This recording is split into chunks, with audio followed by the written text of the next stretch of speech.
League नून के party इजलास की अंदरूनी कहानी सामने आ गई। बाज़ शुरका की वफाक में पीपल्स पार्टी के बगैर हुकूमत न बनाने की तजवीज़। तमाम सियासी जमातें मुल्क को मुआशी गर्दाब से निकालने के लिए अपना हिस्सा डालें, शुरका की राय।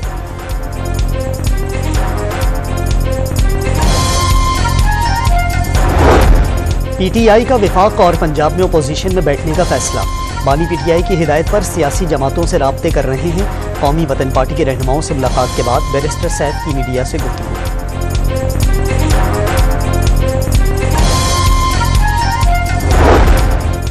मौलाना फजलुर रहमान ने इंटरव्यू में जनरल फैज़ का नाम लेना गलती करार दे दी।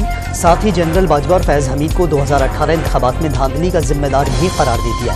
PTI से तलखियाँ दूर करना आसान नहीं, निजी TV को इंटरव्यू। इंतखाबात में मुबैना धांधली के खिलाफ GDA और दीगर जमातों का जाम शुरू में धरना।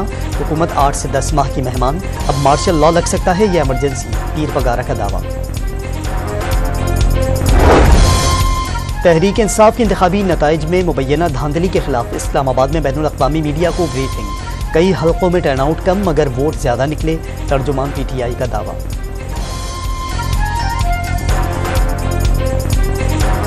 गाज़ा पर इसराइल की वहशियाना बमबारी, 24 घंटों के दौरान मजीद 112 फ़लस्तीनी शहीद कर दिए गए। अल नसर अस्पताल पर के दौरान 5 मरीज जमा।